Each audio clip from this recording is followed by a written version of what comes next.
Quick Goal, the official goal of soccer, presents Quick Chat, a quick-hitting interview series with some of the top people from around the soccer world.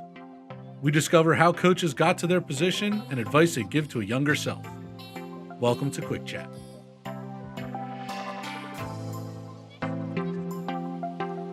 Good morning, good afternoon. Welcome to Quick Goal Zoom series. Our special guest today is a gentleman in Arizona, and he's been involved in the game, involved with a great club out there and in the youth soccer. And his name is Jon Pearlman. Jon, welcome. John, great to be here. Thanks for having me. No, it's a pleasure. We like to hear from across the country and different coaches and different backgrounds. So we'll get straight into it, Jon. We'll just say, how did you get started in soccer, and then obviously moving on into your coaching pathway? How did that come about? Well, I grew up playing soccer in New York in a small town. I went away to play college soccer at Union College, which is in the Capital District near Albany in New York. And I captained my Division III soccer team. And then from that point on, I moved to Arizona. Originally thought I was going to be an attorney. I was in law school. But I started my coaching the summer before, working at Concord Fire at the time in Atlanta. And I never thought I would be a coach, but I really enjoyed that experience. So when I went to Arizona, I continued to coach a bit as I started law school.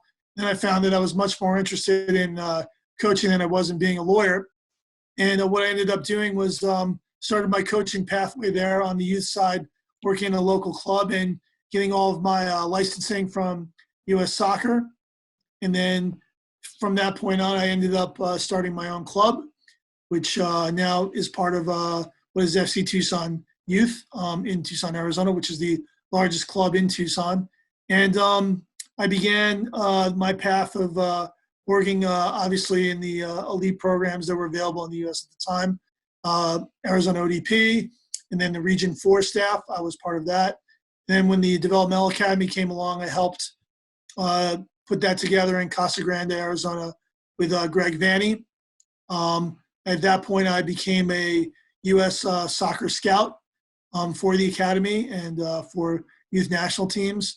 And at the same time, I was continuing to coach. It was at that point I partnered with a couple guys to start FC Tucson, which was an event company that produces MLS preseason. And we also had a USL League Two team, which at the time was in the Premier Development League. And I continued that pathway as the general manager of that club. And now currently I sit as the director of soccer operations for FC Tucson, which is a USL League One club. And I continue to scout for U.S. Soccer. Wow. That's some resume. Just going back to Union, what year did you play at Union, Jon? I played 1992 to 96. And I was part of two very good teams and then two very bad teams, one of which I captained my senior year. But again, it was an excellent school, really had a good playing experience. And obviously, for me, it continued to grow my love of the game.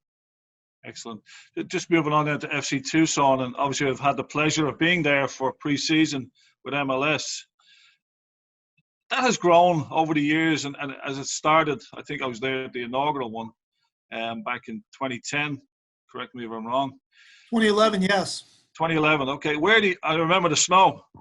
I remember meeting you there as well. And how far do you think that was going to go at the time? And then looking back, are you happy at where it is now? Well, I think at the time, we saw an opportunity to give Tucson a unique experience. MLS at the time in 2011, we did the first game, which was, quickly put together, really didn't have any sort of setup for their preseason where teams would go. It was very random and haphazard. And we were fortunate enough to catch both Sporting Kansas City and the New York Red Bulls trying to get some games in Phoenix. And we brought them down to Tucson for a one-off, and we had 11,000 people there. So in 2012, we were able to take what it was, basically the Arizona Diamondbacks abandoned spring training setup and convert them into soccer fields. And we were fortunate enough to pick the year and be able to have LA Galaxy as a guest when David Beckham was playing for them. And that really allowed us to grow the event and grow the interest in the event from other teams. And we did good work, and was validated by those teams that were there. And, the event we've hosted, more than half the league has come through Tucson, and lots of teams started championship seasons here. And, I really didn't have that vision it would be that big, but when we saw the interest was there and there was a need for, that kind of a group of soccer guys that really understood what teams needed in the preseason, we were able to provide it for them from facility in a, sort of a concierge service standpoint. Really happy to have those relationships. And of course, selfishly, the amount of growth I was able to do as a coach and as a, in our team development by being around guys like Peter Vermees, guys like, Bruce Arena, guys like, consistently that have, Seattle Sounders and, Brian Schmetzer, guys that have won, Greg Vanny. I mean, these are the top guys, and really being able to spend that 2-week or 4-week period with them and share ideas and learn and grow has helped Tucson soccer, but I think is, helped, we felt we were helping MLS, improve their product. So we're really pleased with it. What was your best coaching moment and why? It's never easy to say what your best coaching moment is. I think all of them are very unique. I can remember a real key moment. I spent a lot of time, in Arizona trying to grow Arizona soccer, Tucson soccer as well. And at the time, ODP was a big deal in the earlier period before we had the developmental academy. And I was fortunate enough to win a Region 4 championship with an Arizona 1990 team playing up a year. And they had future MLS pros, Danny Cruz and Nick DeLeon, who still plays now in the MLS.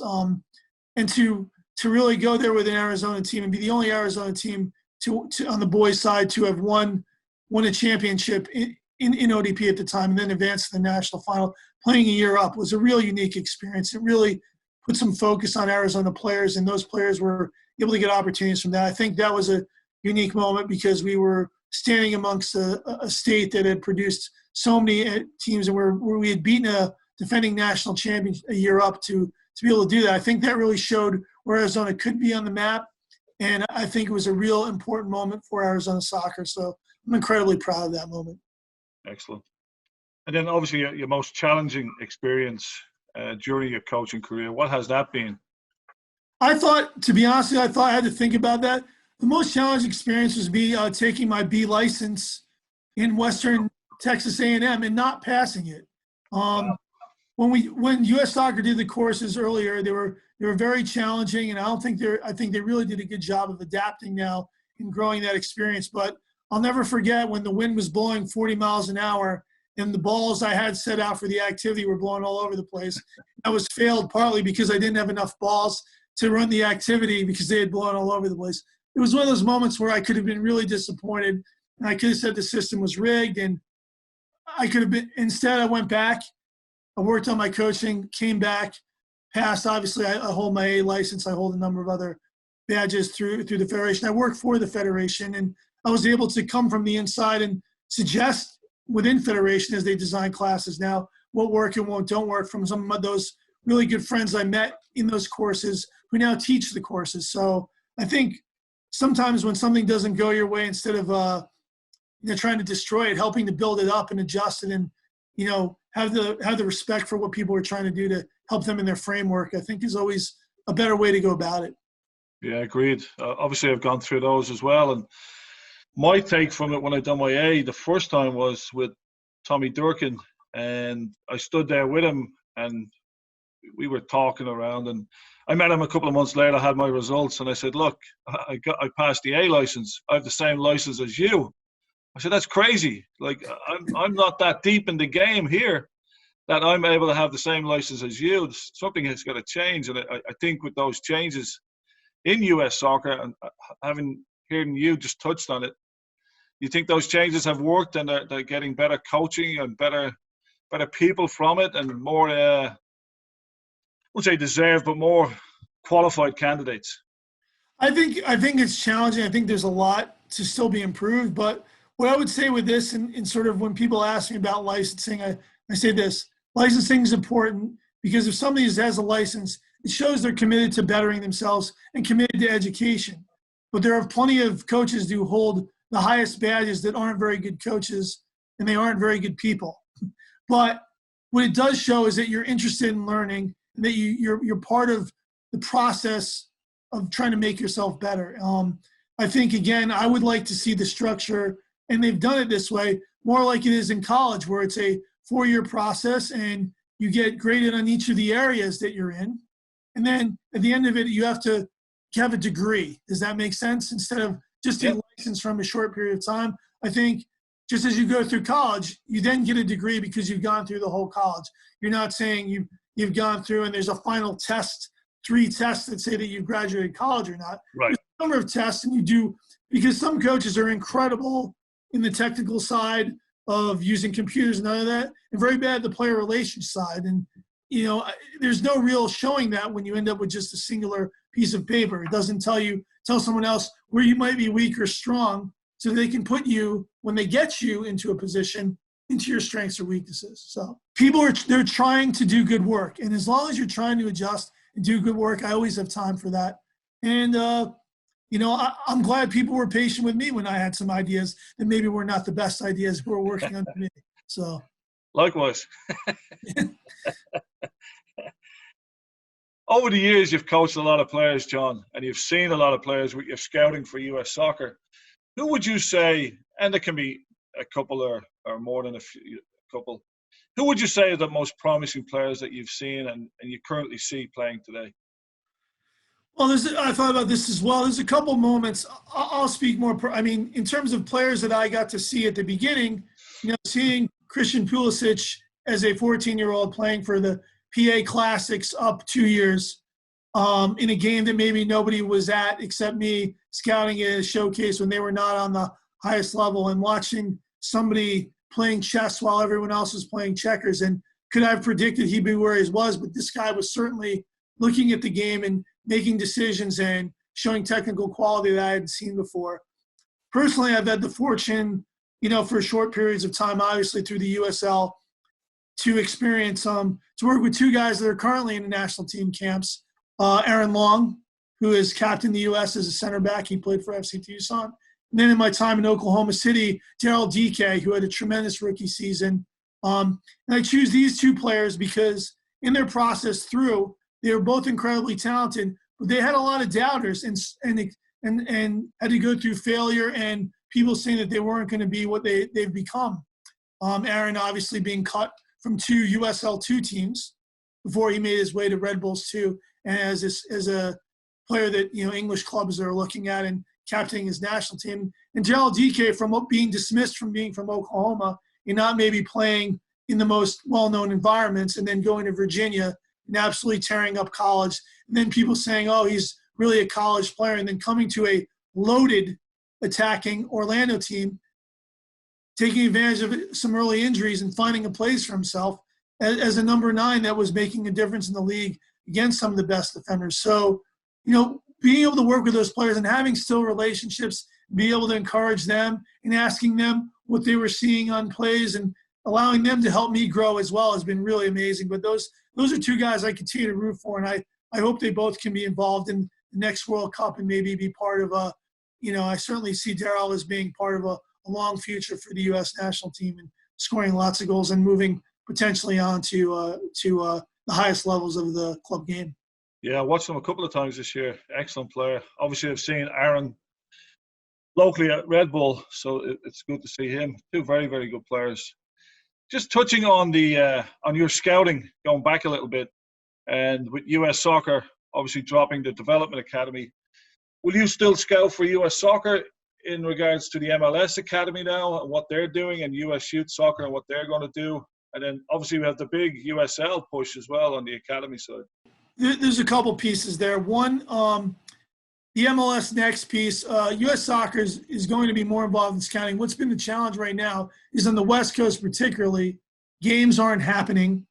And then the number of games that are able to occur that have the top level guys that we're looking at aren't happening as frequently. So I have been to 1 or 2 games, but to get a consistent schedule right now has been incredibly challenging. So I'm definitely still involved with that. As far as it goes for the USL Academy side, which FC Tucson is involved, I'm sort of directing that for our club and been part of the designer, and I sit on the technical committee for development for USL. So we're obviously looking, and again, my goal for being in the game is really not changed. It's to provide players opportunities to find the highest level they can, and for providing dreams for people and opportunities to dream. So whether it's bringing MLS here so people can see it, young players, and people can say, hey, I could be one of those guys someday if you're even from a place like Tucson, Arizona, or if it's from putting players in their best environments. Because look, we've had lots of Tucson players we've had to move on into the RSL Academy. I mean, I have 5 guys I worked with that were playing on the field at the same time with RSL. What an amazing experience that is for me and for the development and for Arizona players. But ultimately, yeah, I mean, I'm always going to be looking for players. If anybody's asking me to, I'm always trying to help facilitate some of these opportunities, whether it's for FC Tucson or for a different team. And I've always have time for anybody asking about a guy and how I see them fitting into a puzzle and how I see their growth. Excellent. With that, and you talked about it again, on the West Coast with no soccer allowed out there due to COVID, you've seen an influx of teams coming over to Arizona to play games. Have you played any part in allowing your facilities to be used for that? Yeah, I think we have, to the degree. Obviously, we have a public-private partnership, and so as county and local regulations allow, certainly when the fields were available, I was letting people know this might be a place where they could find some games. And from our youth club, we were facilitating, on the ECNL platform, and we were looking to have some showcase events here. But obviously, right now, I mean, we were unable to host a Nomads event at the facility because of COVID, and unfortunately, it's really taken a difficult turn here for the hospitals and for the health infrastructure here. As my wife is an ICU nurse, so that's incredibly challenging. But ultimately, look, the game is going to come bigger and stronger out of this as we move into the second, third quarters of 2021, and people just need to be patient and take this time to improve their club's infrastructure and the way they do things, and to continue to learn and grow. So when those players are back on the field, they're getting an even better experience than they were getting when they left the field. So I mean, that's where my head's at right now, and I hope amongst the coaches that have really been frustrated in not being able to do what they love to do in those players, that they're taking the time in their backyard in the safest way possible, and they're finding ways to keep the game going and to show people that U.S. soccer will come out of this, and our country will come out of this with a renewed love of the live game and of the opportunities we have outdoors and in a safe way. Absolutely. Moving on, John, your games approach at your training sessions, and what type of products or what type of toys, as they call them in the game, would you be using during those sessions? Well, first of all, I'm a big quick goal guy. I mean, and I have no qualms about saying that. I mean, just because of the kind of equipment we've been able to work together, and you've been able to show me things that you have, and looking at the different items you have. And you also, what's great about quick goal is for your price point, you've got different levels of things that can accomplish the same thing, the types of, but for me, a lot of times, we like to start off practices, a lot of coaches do, in a rondo setting, and that's big on our pro team and our youth side. So if I'm creating, a 20 by 15 rondo to start practice up in a 6-3-3 game or something like that in a tight space, I can start it off. And the great thing about quick goal is you can have a lot of products. So you've got your mini cones, but you've also got your bigger ones for the corners. I like to use the flat markers that you have, the lines and the corners, to do that, to set up an area for that. And what we do is when we start the play there in the 6v3 and we're playing outside that area, we'll have 4 on each of the sides, just a little bit, withdrawn, maybe 8 yards away, a coaching stick. And there's a number of coaching sticks you can put out there. So we're playing, a player gives the ball away, he sprints around the marker to come back into play. And then as we get into topics where we're talking about transitioning from defense to attacking, we're able to slide the mini goals into that rectangle. So now you've got 4 sides with goals on them. And as we're keeping the ball, you get to a certain number of passes, you're able to score in a goal and finish that way. Also, you've got the mini hurdles, you've got ladders. And when you're doing those activities, you can alter what you're doing there. You can add the physical component, because we all know spaces are sometimes in practice. Sometimes you've got 6 or 8 teams on a field. Right. Sometimes you've got to make the most of a training because you're only seeing guys twice a week. So you can't be taking time. You have to be economical in your training. And quick goal equipment and many of those, you want to call them toys, allow you to do that. And the great thing about it is that there's different levels. You can use even the simplest product at one price point, and then you can also use an even better product when you're able to do that and use it, because the last thing you want to do is have these things and leave them on the sideline. The truth is, these products can be used for a number of different parts of your different components of your practice, for your goalkeepers, for your field players. And again, you know me, John, I'm always looking at the catalog. I'm always looking for the next thing. But again, the great thing is I think you've got a lot of different items that can be used a lot of different ways. And you've always been great about showing me what you could do with these things and taking the time to show me what opportunities lie out there with these new toys. But I really have nothing but a lot of use for equipment when it's there, and even the simplest to the most complex activities. Now, we appreciate you and FC Arizona or Tucson for allowing us to be out there in Arizona and showcasing our product and allowing us to have that privilege with the MLS clubs as well. So it's a two-way street, and it's great to have supporters like you out there. I guess moving on then, probably the last question I have for you. What advice would you give to a younger Jon Pearlman? Should start in college and finish. No, I'm going to keep this really short. I think I'd rather put it in the framework of soccer coaching and learning. Less talking and a lot more listening. And I'm still working on that to this day. When you get excited about things, you want to share your point of view and what you've learned about. But the reality is I'm a quieter version of myself. And not that I don't like to talk. I'll shoot it with the best of them. But I just, again, I really wanted to get going a lot of the time. And I had my own ideas about things. And I wasn't as good a listener as I could have been. And I think, I have some really good friends that have helped me grow in that area. But I think enthusiasm for the game and wanting to do some things and use ideas. But again, you have to be a good listener. You have to always be open to criticism and to what people are saying. And, no matter what coach, whether I've agreed with them philosophically, some of the coaches I've agreed with the least, I've learned a lot from. And so be a better listener, I think, and that will serve you in your personal life as well as in your professional life. So something I continue to work on, John, and I will continue to try to improve. Excellent.